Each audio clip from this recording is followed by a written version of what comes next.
गतिमान आहे आणि या गतिमान सृष्टीमध्ये सर्व ग्रह आपापल्या विशिष्ट गतीने हे मार्गक्रमण करत असतात. दिनांक 14 मार्च 2026 रोजी मध्यरात्री 1:02 म्हणजेच इंग्रजी कॅलेंडरनुसार 15 मार्चला हा सूर्य आपली सध्याची कुंभ राशी सोडून मीन राशीमध्ये प्रवेश करणार आहे.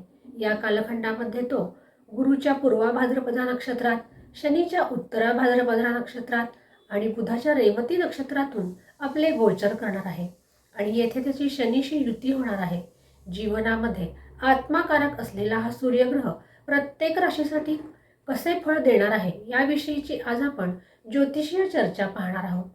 सूर्य कुंडलीमध्ये जर अनुकूल असेल तर अशा वेळी पितृसौख्य, आरोग्य, पदप्रतिष्ठा, मानसन्मान, सरकारी उच्चस्थ पदे यांचा लाभ होतो.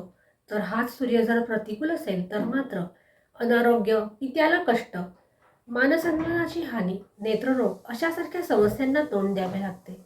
सूर्याकडे एकच दृष्टी असते, ती म्हणजे 7वी दृष्टी.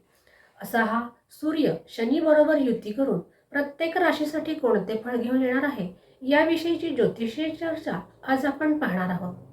हे राशीफल आपल्या चंद्रराशीवर आधारित आहे. ज्यांना आपली चंद्ररास माहीत नाही अशांनी हे राशीफल आपल्या नामराशीनुसार पाहावे. तर फलादेशाच्या अचूकतेसाठी आपली लग्न राशी आणि आपली चंद्रराशी या दोन्हीनुसार ते पाहावे आणि अंतिमतः आपला निर्णय घ्यावा. आज सर्वप्रथम मेष राशीच्या जातकांची चर्चा पाहणार आहोत. मेष राशीसाठी पंचमेश असलेला हा सूर्य तुमच्यासाठी व्ययभावातून आपले गोचरीचे भ्रमण करत आहे. व्ययभाव हा मोक्ष, मुक्ती, परदेश, त्याचबरोबर खर्च यांचा भाव आहे. त्यामुळे खर्चात वाढ होण्याची शक्यता ही दिसून येत आहे. परदेशी संबंधित जर काम करत असाल तर ते सुद्धा तुम्ही सजगतेने केले पाहिजे. एकंदरीत आत्मनिरीक्षण करण्याचा असा हा काल मेष राशीच्या जातकांसाठी असणार आहे. परदेशी कंपनीत नोकरी करत असाल तर त्यासाठी हा काळ चांगला आहे, परंतु त्रास हे सुद्धा दिसून येत आहे. वरिष्ठांचे सहकार्य हे तुम्हाला मिळताना दिसत नाही. तुमच्या कामाचे चीज होताना दिसत नाही. गुंतवणूक जर करणार असाल तर ती सुद्धा या कालखंडात तुम्ही सावधानतेने केली पाहिजे. कायद्याचे कोणत्याही प्रकारे आपण उल्लंघन करू नये. विद्यार्थ्यांना मन एकाग्र करणे हे कठीण होऊन बसणार आहे. प्रेमी जीवनांसाठी हा कालखंड प्रतिकूल असणार आहे. त्यात गैरसमज होण्याची शक्यता दिसून येत आहे. तर दाम्पत्य जीवनामध्ये जोडीदाराचे स्वास्थ्य हे तुम्हाला जपावे लागणार आहे. कोर्ट कचेरीच्या कामामध्ये संघर्षाने यश मिळेल, परंतु त्याचा तुम्हाला त्रास सुद्धा होणार आहे. विरोधक नमतील, परंतु तुमची सुद्धा कोणती तरी हानी होण्याची शक्यता ही नाकारता येत नाही. स्वास्थ्याचा विचार करता नेत्रपीडा, झोपेच्या तक्रारी, मानसिक स्वास्थ्य हे तुम्हाला सतावताना दिसत आहेत आणि उपाय म्हणून मेष राशीच्या जातकांनी सूर्यार्घ देणे हे त्यांच्यासाठी हितावह असणार आहे. एकंदरीत मेष राशीसाठी सूर्याचे हे गोचर फारसे सुखकारक असे म्हणता येणार नाही. आणि आता वृषभ राशीची चर्चा. वृषभ राशीच्या जातकांसाठी चतुर्थ भावाचा असलेला हा स्वामी तुमच्यासाठी लाभभावातून गोचर करत आहे. हा भाव लाभाचा, तुमच्या इच्छांचा, कामनांचा भाव आहे. हा केंद्र त्रिकोण राजयोग वृषभ राशीसाठी निर्माण झाला आहे. इच्छापूर्तीसाठी हा कालखंड तुमच्यासाठी निश्चितच अनुकूल म्हणावा लागणार आहे. नोकरीत प्रमोशनच्या संधी मिळताना दिसत आहेत. त्याचबरोबर तुम्हाला तुमच्या वरिष्ठांचे सहकार्य हे सुद्धा मिळताना दिसत आहे. व्यवसायामध्ये लाभाचे योग हा सूर्य तुमच्यासाठी निर्माण करत आहे. नवीन व्यावसायिक संबंध प्रस्थापित करण्यासाठी हा कालखंड चांगला असणार आहे. विद्यार्थ्यांना हा कालखंड चांगला आहे. विद्यार्थ्यांना सूर्याचे हे गोचर सहाय्यकारी ठरताना दिसत आहे. तुम्ही तुमच्या विद्यार्थी दशेमध्ये उजळून देणार आहात. स्पर्धा परीक्षा देणाऱ्यांसाठी सुद्धा हा कालखंड चांगला आहे. दाम्पत्य जीवनात परस्पर सामंजस्य हे तुम्हाला सांभाळावे लागणार आहे. त्याचबरोबर गर्भवती स्त्रियांनी आपल्या स्वास्थ्याची काळजी घ्यावी हे सुद्धा गरजेचे असणार आहे. संततीची कामना असणाऱ्यांना मात्र त्यांचे कामनापूर्तीचे योग दिसून येत आहेत आणि स्वास्थ्याचा विचार करता स्वास्थ्य चांगले राहील, परंतु दुखापत होणार नाही याची मात्र त्यांनी काळजी घेतली पाहिजे. तसेच ज्यांना हाडांच्या समस्या आहेत तर त्यांनी सुद्धा स्वतःच्या स्वास्थ्याची काळजी या कालखंडात घेतली पाहिजे. उपाय म्हणून तांबड्या वस्तूंचे दान, गूळ किंवा गहू यांचे दान त्यांनी केल्यास त्यांना सूर्याचे हे गोचर त्यांच्यासाठी अनुकूल सिद्ध होण्यास मदतच मिळणार आहे. आणि मिथुन राशीच्या जातकांसाठी तृतीय भावाचा असलेला हा स्वामी तुमच्यासाठी दशमभावातून गोचरीचे भ्रमण करणार आहे. येथे सूर्य हा कारक असतो, येथे सूर्य दिग्बली असतो. कार्यक्षेत्रामध्ये हा सूर्य तुम्हाला मनासारखी सफलता मिळवून देताना दिसत आहे, परंतु वरिष्ठांचा त्रास हा सुद्धा तुम्हाला सहन करावा लागणार आहे. नोकरीसाठी हा कालखंड चांगला आहे, परंतु प्रतिस्पर्धी सुद्धा असणार आहेत. व्यावसायिक उन्नतीसाठी हा कालखंड तुमच्यासाठी हितकर असणार आहे. व्यापार विस्तार करण्यासाठी सुद्धा हा कालखंड चांगला आहे. नवीन मार्ग या कालखंडात तुम्हाला सापडतील आणि त्याचा अवलंब हा सुद्धा तुमच्यासाठी हितावह असणार आहे. परंतु घरात मात्र अशांतता निर्माण करणारा, मातृचिंता करायला लावणारा असा हा सूर्य आहे. वडिलांची सुद्धा सलोख्याचे संबंध ठेवणे तुमच्यासाठी गरजेचे असणार आहे. मोठी इन्व्हेस्टमेंट करणार असाल तर त्यासाठी हा कालखंड चांगला आहे. प्रेमीजनांचा विचार करता प्रेमी जीवनाला वेळ देणे हे तुम्हाला कामाच्या अतिरिक्त ताणामुळे अशक्यप्राय होऊन बसेल. दाम्पत्य जीवनामध्ये जोडीदाराचा उत्कर्ष मात्र हा तुम्हाला पाहायला मिळणार आहे. स्वास्थ्याचा विचार करता स्वास्थ्य हे ठीक राहील, परंतु कामाचा ताण वाढेल, त्यामुळे शारीरिक समस्या निर्माण होऊ शकतात. उपाय म्हणून वरिष्ठ आणि घरातील ज्येष्ठांशी विनयाने वागणे हे तुमच्यासाठी हितकर असणार आहे. आणि आता कर्क राशीची चर्चा पाहूयात. कर्क राशीच्या जातकांसाठी द्वितीय भावाचा असलेला हा स्वामी नवम भावातून आपले गोचरीचे भ्रमण करणार आहे.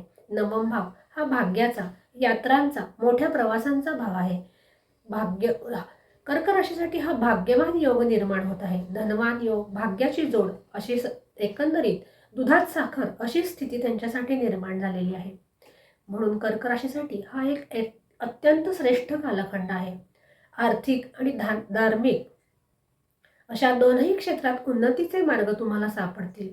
नोकरी निमित्त प्रवासाचे योग येण्याची सुद्धा शक्यता आहे. त्याचबरोबर ट्रान्सफरचे योग हे सुद्धा तुमच्यासाठी दिसून येत आहेत. पराक्रमात वृद्धी, करिअरमध्ये जबरदस्त सफलता घेऊन येणारा असा हा कालखंड आहे. देवाणघेवाण करणारे जे एजंट आहेत त्यांच्यासाठी हा कालखंड चांगला आहे.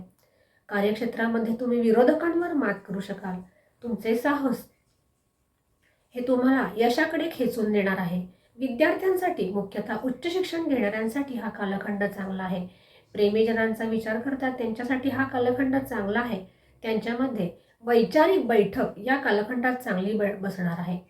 तर देवाणघेवाण करण्यासाठी आणि लांबच्या इम्पोर्ट एक्सपोर्टसाठी हा कालखंड चांगला आहे. दाम्पत्य जीवनामध्ये एकंदरीत सुखमय स्थिती असलेली दिसून येत आहे. स्वास्थ्य हे सुद्धा तुमचे चांगले असलेले दिसून येत आहे. आणि कर्क राशीच्या जातकांनी सूर्याचे अनुकूलत्व मिळवण्यासाठी या कालखंडात सूर्योपासना करणे, सूर्यार्घ देणे यासारख्या गोष्टींचा जर अवलंब केला तर त्यांना सुद्धा कर्क राशीच्या जातकांना याचे सुखद परिणाम हे पाहायला मिळणार आहेत. सिंह राशीच्या जातकांसाठी राशीपती असलेला हा सूर्य तुमच्यासाठी अष्टम भावातून गोचरीचे भ्रमण करत आहे. हा भाव गूढतेचा, गोपनीयतेचा आणि अवयोगाचा भाव आहे. एकंदरीतच सिंह राशीच्या जातकांसाठी हा कालखंड फारसा अनुकूल म्हणता येणार नाही. सावधतेने वागणे त्यांच्यासाठीचा मूलमंत्र असणार आहे, कारण येथे शनी आणि सूर्य यांची युती होणार आहे. स्वास्थ्याची काळजी ही तुमच्यासाठी सर्वात महत्त्वाचा मुद्दा असणार आहे. त्याचबरोबर तुम्ही तुमच्या अहंकारावर सुद्धा नियंत्रण ठेवले पाहिजे. कार्यक्षेत्रामध्ये सर्वच बाजूंनी तुम्ही सावध राहिले पाहिजे. अडचणीत येण्याची शक्यता ही दिसून येत आहे. कामात प्रामाणिकपणा असावा आणि नवीन जोखीम या कालखंडात स्वीकारू नये. आर्थिक बाबी या सुद्धा सावधानतेने हाताळणे गरजेचे आहे. मोठी गुंतवणूक ही सध्या करू नये. आपली वाणी मधुर ठेवण्याचा प्रयत्न करावा, त्यामुळे घरात वैमनस्य होण्यापासून बचाव होऊ शकतो. आहार सुद्धा तुम्ही सुपाच्य ठेवणे हे गरजेचे आहे. कोणत्याही प्रकारचे तेलकट तुपकट पदार्थ खाणे किंवा जड अन्न खाणे तुमच्यासाठी हितावह असणार नाही. प्रेमीजनांमध्ये गैरसमज होण्याची शक्यता दिसून येत आहे. त्यासाठी त्यांच्या जीवनामध्ये सुसंवाद असणे गरजेचे आहे. दाम्पत्य जीवनामध्ये इतर नातेवाईकांचा हस्तक्षेप तुमच्यासाठी त्रासदायक ठरू शकतो. विद्यार्थ्यांसाठी हा कालखंड चांगला आहे, परंतु जर तुम्ही गहन अध्ययन करत असाल किंवा संशोधन क्षेत्रात काम करत असाल तर त्यांच्यासाठी हा कालखंड अत्यंत चांगला आहे. उपाय म्हणून सिंह राशीच्या जातकांनी सुद्धा सूर्योपासना ही अवश्य करावी. सूर्यस्तुती किंवा संस्कृत येत असल्यास आदित्य हृदय स्तोत्राचे पठण करावे आणि तांबड्या वस्तूंचे दान त्यांच्यासाठी हितावह असणार आहे. तर कन्या राशीच्या जातकांसाठी सूर्य हा व्ययश आहे आणि असा हा व्ययश तुमच्यासाठी सप्तम भावातून गोचर करत आहे. हा भाव दाम्पत्य सौख्याचा, व्यापार, उपजीविका आणि भागीदारीचा भाव आहे. येथे सूर्य आणि शनी यांची युती होणार आहे आणि या सूर्याची दृष्टी आणि शनीची ही दृष्टी तुमच्यासाठी तुमच्या व्यक्तिमत्व भावावर पडणार आहे. व्यापार, भागीदारी, उपजीविकेचा हा भाव आहे आणि म्हणून येथे असलेली ही शनी सूर्य युती फारशी अनुकूल म्हणता येत नाही. वैयक्तिक आणि व्यावसायिक असे या दोन्ही क्षेत्रात तुम्ही खबरदारीने वागणे तुमच्यासाठी अत्यंत महत्त्वाचे असणार आहे. हा काल तुमच्या एकंदरीत परीक्षेचा कालखंड असणार आहे. नोकरीत सुद्धा सजग आणि सावधान असणे गरजेचे असणार आहे. भागीदारीत व्यवसाय करणाऱ्यांनी अत्यंत सावध राहिले पाहिजे. परदेशी कंपनीत तुम्ही जर नोकरी करत असाल तर नफ्याचे योग दिसत आहेत, परंतु त्यामुळे मानसिक त्रास हा सुद्धा तुम्हाला सहन करावा लागणार आहे. भागीदारीमध्ये नवीन कोणतीही कामे या कालखंडात शक्यतो नको, म्हणजे नवीन प्रस्ताव भागीदारीत सध्या न केलेलेच बरे. आणि सर्वात महत्त्वाचे म्हणजे आपल्या अहंकारावर सुद्धा त्याने नियंत्रण ठेवले पाहिजे.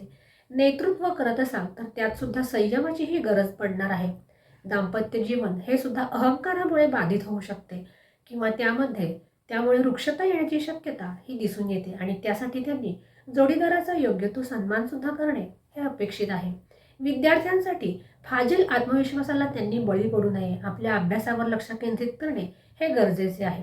एकंदरीत सावध पवित्रा घ्यावा असेच हा सूर्य तुम्हाला सांगत आहे. षटकार मारण्यापेक्षा साधी खेळी तुम्हाला टिकवून ठेवणार आहे, हे तुम्ही लक्षात ठेवा. स्वास्थ्याचा विचार करता उष्णतेचे विकार, शिरोरोग, ताप, त्याचबरोबर मानसिक तणाव हे सुद्धा तुमच्या वाट्याला येताना दिसत आहेत. उपाय म्हणून तुम्ही सूर्योपासना करणे, सूर्य आराधना करणे आणि सूर्याची दाने म्हणजे तांबड्या वस्तूंचे दान तुमच्यासाठी हितावह ठरताना दिसत आहे. अशा रीतीने आज आपण सूर्याचे गोचर आणि त्याचा प्रत्येक राशीवर पडणारा प्रभाव याच्या आज पहिल्या भागाची माहिती करून घेतलेली आहे आणि या भागामध्ये आपण मेष ते कन्या राशीच्या जातकांसाठी सूर्याचे गोचर कसे असणार आहे याची माहिती घेतलेली आहे. याच्या पुढच्या भागामध्ये आपण राहिलेल्या 6 राशींची चर्चा पाहणार आहोत. अशाच प्रकारच्या नवनवीन ज्योतिषी आणि धार्मिक विषयांच्या खात्रीशीर माहितीसाठी चॅनलला लाईक आणि सबस्क्राईब नक्की करा. पुन्हा भेटूया याच्या पुढच्या भागामध्ये. तोपर्यंत नमस्कार.